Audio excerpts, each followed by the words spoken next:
Hello and welcome to Physics for Play. In this video, we're going to consider a nonlinear damping force, and we're going to see how to solve that using a numerical differential equation solver. Let's get started. If you recall from last time, we were simulating the damped harmonic oscillator, and we did this using a damping or drag force for Stokes drag, which is applicable at low Reynolds number, where the drag force is equal to minus a constant times the velocity, or equivalently minus a constant times dx dt, the first derivative x prime of position with respect to time. And we wrote down a differential equation. We solved that a few different ways. We showed what the analytic solution was. We then solved using Mathematica's NDSolve function, which for differential equations that can be solved analytically, Mathematica is usually pretty good at just pulling out what that solution is. We did a little bit of exploring the solution for the cases where you didn't have a lot of damping, where you were underdamped, where you had a lot of damping and you were overdamped, or you were right at the critical threshold between underdamped and overdamped. We made a few plots, we made some animations, and we got to play around. And one of the reasons we could do that very easily was because the drag force that we had a simple and, more importantly, linear form. So here the velocity shows up to the first power. It's not v squared or v cubed or the logarithm of v. I can plug it into the equation in a linear way, and that means we can use our complex exponential trick, and then those types of differential equations are very easy to solve. Today we're going to be talking about what happens when you have a nonlinear equation, which is often the case if you're talking about the drag force. So I'm going to start by pointing out a relevant paper, because we had mentioned that this linear drag force, the Stokes drag, is relevant at low Reynolds number, or applicable at low Reynolds number, I should say. And there's a whole paper that goes into kind of the interesting physics that you get when you are in a system that has a low Reynolds number. So this is, if you're moving in molasses, or, especially for microscopic objects, the fluid seems and behaves as if it were a lot thicker. So that's when this Stokes drag equation is a lot more relevant. We're actually going to use a different equation, or we're going to use the this drag equation, which is relevant at large and moderate values of Reynolds number. And in this equation, you can see we have a velocity squared term, not a velocity to the first power term. And that's going to mean our equation is now nonlinear. That makes a big difference because nonlinear equations are much more difficult to solve. In some cases, they are practically, for all intents and purposes, insoluble, at least through analytic means. So here we're going to look at a drag equation for the drag force that's going to be equal to 1/2 the density of the fluid that you're in. So this could be water, air, molasses, whatever fluid you happen to be traveling through. And that's going to be multiplied times a constant that's dependent on the shape of the object. And you can look up the value for different shapes, for spheres, cylinders, and not only their shapes, but their orientation. It's going to depend on the cross-sectional area of the object. So if you have a bigger area like a parachute, you're going to have much more drag force on the object that's going to be slowing it down. And all of that is going to be multiplied times the velocity squared. So we want to solve that equation. We want to solve the differential equation for the harmonic oscillator under using that nonlinear drag force.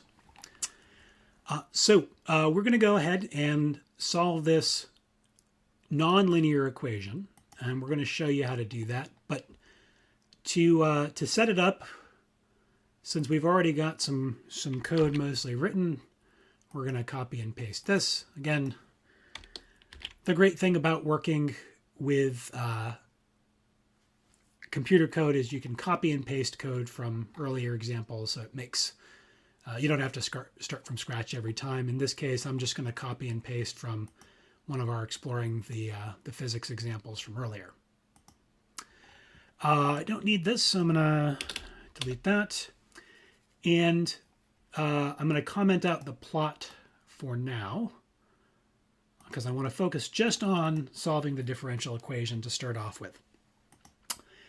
So as we've done with every differential equation solving before, we set up parameters, we plug in the force equation into NDSolve, we give it some initial conditions, and then we try to solve the differential equation.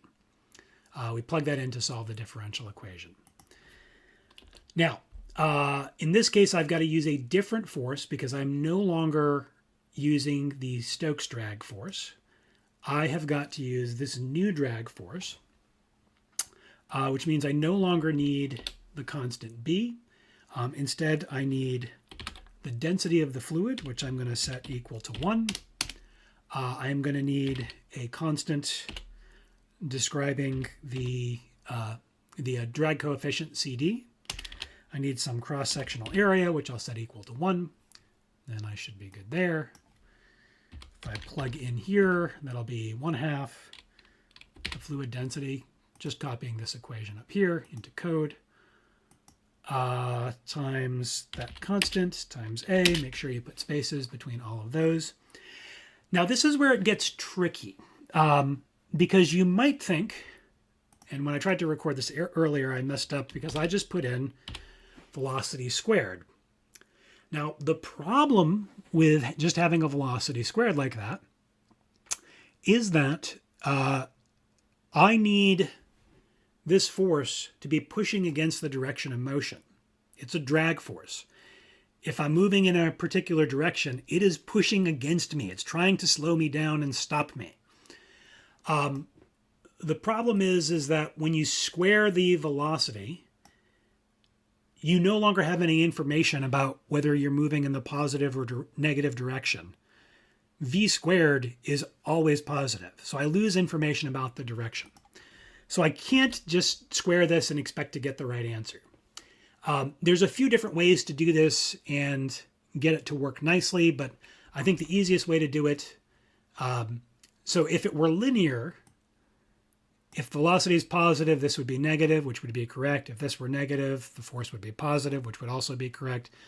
So I want to keep that velocity in there, the sign of that velocity in there. So I'm going to just multiply it by the absolute value of x prime of t, and that should get us the right results. So I'm going to plug that in. I'm going to hold down Shift and press Enter to evaluate that. And you will see I get a bunch of errors. Unable to solve the system with inexact coefficients, yada, yada, yada. What's going on here? Well, again, we have turned this from we have turned this from a linear differential equation where I have acceleration to the first power, position to the first power, and then originally I had velocity to the first power. But now I've got acceleration to the first power, displacement to the first power, velocity not to the first power. So this is no longer a linear equation, which means Mathematica is going to have a hard time solving it because it's hard to solve. There's not a great solution for this. So not to worry, we can still get a solution out of this. But unfortunately, it is not going to be an analytic solution, where by analytic solution, I mean a solution where I can just write down an equation in variables and I know exactly what the answer is going to be for any time because it's a simple equation. We don't have that. But fortunately, Mathematica is your friend, and we can solve this equation. Well, we can't solve it analytically. We can solve it numerically. Now, we could do a whole video series on what it means to solve a differential equation numerically. There are entire books written on this. There are entire research fields about how to solve differential equations numerically, how to do it efficiently. We're not going to do any of that. We're going to keep things simple, and Mathematica allows us to do that. Because to solve a differential equation numerically in Mathematica, all I have to do is use a slightly different command. So instead of using NDSolve for numerical differential equation solver, I've got to use NDSolve for numerical differential equation solver. And what this will do is it will take the initial conditions and it will use one of the many differential equation numerical solvers that are out there to solve this. And for the most part, Mathematica does a really good job of picking out all the parameters for you so that the system works the way it should. All you have to do, again, change this from NDSolve to NDSolve. But then I also have to give it a range of times that I want it to solve for. So originally NDSolve would just solve for t in variables. I can't do that here. I've got to plug in numbers to get an answer that'll work. So I'm going to let this go from t equals 0 to 20. If I do that, again, I hold down Shift and press Enter. So first time we got a bunch of errors. Hold down Shift, press Enter. And now you can see we get this thing called an interpolating function.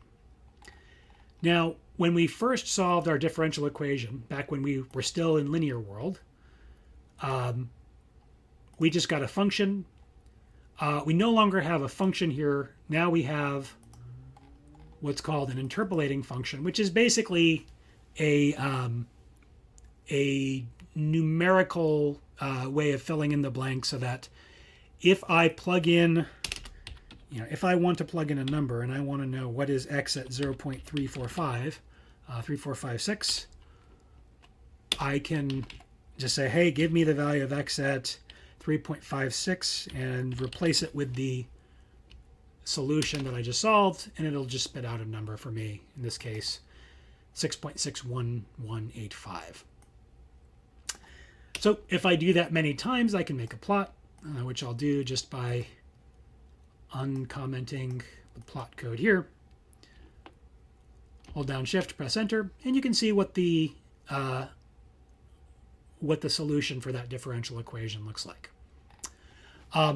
Now you can't look at this algebraically, but you can start plugging in different numbers and seeing what happens. So if, for example, we change to have a heavier mass, so plug in a mass of 10, let's say, you have more inertia, so it's not going to move as frequently. Let's put that back. If I put in a stiffer spring, it'll oscillate more frequently.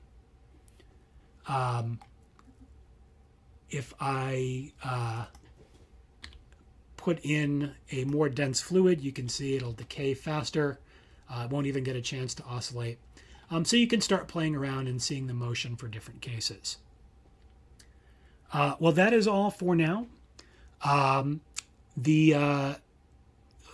Definitely, if you've liked the video, please click like.